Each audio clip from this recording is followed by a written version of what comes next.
De retour de près de Brighton ce début de saison, Ansu Fati a la confiance totale du nouveau coach Hansi Flick, qui croit toujours en une résurrection du numéro 10 du Barça et souhaite lui redonner sa chance malgré la réticence de plusieurs fans qui n'y croient tout simplement plus, ou certains même qui l'ont carrément oublié, surtout avec une explosion de Lamine Yamal, le nouveau chouchou de la Catalogne.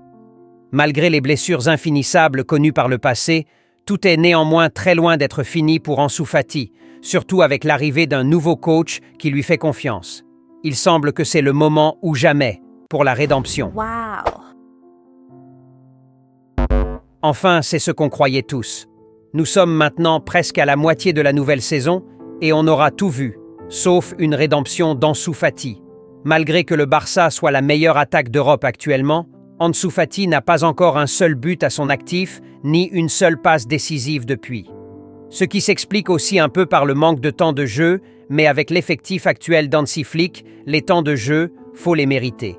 Et objectivement, aucune entrée en jeu d'Ansu Fati cette saison n'aurait mérité une titularisation le match d'après, et avec une nouvelle blessure de 4 semaines actuellement, les choses ne semblent pas du tout s'améliorer. Là, nous les plus grands fans du joueur, sommes finalement confrontés à ce qu'on craignait le plus. Ansu Fati n'est plus le même. Et dans cette vidéo, nous verrons tous ensemble pourquoi Ansu Fati ne pourrait plus jamais retrouver son top niveau. Salut les Blaugrana, j'espère que vous allez tous bien. Bienvenue sur cette nouvelle vidéo spécialement consacrée à Ansu Fati, le numéro 10 du Barça. On met le like, on s'abonne. Sans plus tarder, let's go.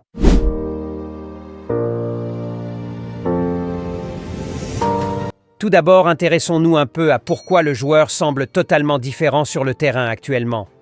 Pour ceux qui ont suivi le début de carrière d'Ansu Fati et même depuis la Masia, Ansu Fati n'a jamais été ce joueur dribbleur comme un Lamine Yamal par exemple. Pour moi, c'est deux profils totalement différents. Ansu Fati avait des caractéristiques spécifiques telles que l'explosivité surtout, la finesse, la finition, la créativité et surtout la confiance en soi, cette insolence positive. Ce joueur qui avait toujours ce petit temps d'avance sur ses vis-à-vis pour prendre à contre-temps les défenses, la rapidité d'exécution et surtout sa finition qui faisait partie pour moi, ou si ce n'est même sa qualité première. Sa première saison avec l'équipe première, malgré la présence de Lionel Messi, Ansu Fati mettra 7 buts en 24 apparitions comparativement à un Lamine Yamal qui lors de sa première saison n'en aura mis que 5 en 37 apparitions, même si je le répète, c'est absolument pas le même profil pour moi. Lamine, c'est plus dans la création que la finition comparé à un Ansu Fati, mais juste pour vous prouver l'impact du joueur en ce moment. Il n'avait pas besoin de beaucoup d'occasions pour marquer des buts. À chaque fois qu'Ansu Fati entrait en jeu, on voyait automatiquement un Barça plus porté vers l'avant, plus offensif. Car c'était ce joueur qui ne se posait pas 1000 questions. À chaque toucher de balle, son objectif était clair, faire du mal à l'adversaire.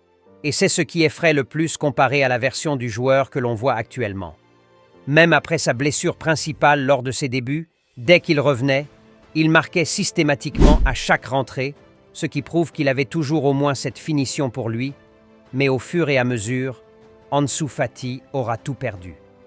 Alors, pourquoi Ansu Fati est-il devenu ce joueur lambda qui n'apporte plus rien sur un terrain de football? Premier point, les blessures.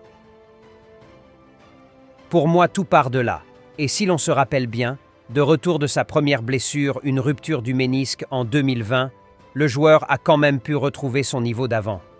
Tout s'est aggravé plus tard lorsque le joueur s'est fait les ischio-jambiers 2 fois de suite dans la même saison, la saison 2021-2022. C'est de retour de ces blessures que le joueur n'a plus jamais été le même. Et par après la saison 2022-2023, où il n'avait eu aucune blessure majeure mais était carrément méconnaissable sur le terrain avec l'arrivée de Rafinha aussi et la présence de Dembélé qui auront plus de temps de jeu. Et même par après son prêt à Brighton aussi la saison précédente qui n'aurait rien donné, qui se soldera même pas une nouvelle blessure qui viendra définitivement prouver que le joueur même est fragile physiquement. La vérité est qu'après cette blessure aux ischio-jambiers en 2021, Ansu Fati n'a plus jamais été le même. Le joueur a perdu cette explosivité qui était clairement l'une de ses forces et qui lui permettait de faire des différences. Car n'ayant jamais été un dribbleur comme Lamine, Ansu Fati faisait des différences grâce à son explosivité, ses accélérations, ce qu'il a perdu avec cette blessure, et on a tous pu le remarquer sur le terrain. Un joueur plus lourd, très lent surtout en prise de décision et en exécution, carrément le contraire de ce qu'il avait révélé au monde entier. Et sa nouvelle blessure actuelle aussi dans la continuité de ses blessures récentes, une blessure au biceps fémoral de la cuisse droite. Du coup, les blessures, premier facteur déterminant de la chute d'Ansu Fati. Et pour moi, tout est parti de la mauvaise gestion de sa première blessure, où il était revenu plus tôt, ce qui aura occasionné la seconde blessure en 2021 qui aura vraiment tout gâché finalement. Le joueur n'a simplement plus cette capacité de faire ce qu'il avait pu faire par le passé juste physiquement. Car oui, les blessures, c'est la raison principale pour moi, mais il y a bien évidemment d'autres facteurs comme l'aspect psychologique, la confiance. Comme cité plus haut, l'une des qualités d'Ansu Fati, c'était la confiance. Un joueur qui n'hésitait pas à aller provoquer, à tenter sa chance. C'était ses qualités premières, mais là il a perdu toute confiance en soi-même, juste par son regard les défenseurs savent qu'il ne passera jamais. Et même le fait que durant ces années de descente aux enfers, il aura vu l'explosion d'autres talents comme Baldé, Gavi, Koubarsi et Lamine Yamal tout récemment, et lui qui était censé être la relève d'un Lionel Messi était tout simplement impuissant. Et aussi le fait qu'il prenne ce numéro mystique du meilleur joueur de l'histoire en passant, viendra ajouter une pression supplémentaire, la barre était tout simplement trop haute. Troisième point, en tant que Blaugrana objective, dites-moi franchement, où vous placeriez un Ansu Fati dans cette attaque du Barça actuellement? La meilleure attaque de l'Europe actuellement avec Lewandowski et Rafinha, plus en placement et Lamine Yamal le créateur. Un trio très complémentaire qui vous enlevez pour mettre Ansu Fati. Car rappelez-vous, l'objectif d'un joueur comme Ansu Fati, ce n'est pas être dans la rotation. Ansu, c'est ce joueur qui aspire à être titulaire au Barça. Alors, à la place de qui? La question mérite réflexion. Ce qui fait plus mal, c'est que le style d'Ansu Fati à la base serait plus que parfait pour le jeu actuel d'Hansi Flick. Ce joueur direct qui bouffera les espaces à chaque occasion et qui sait très bien se placer avec une bonne finition.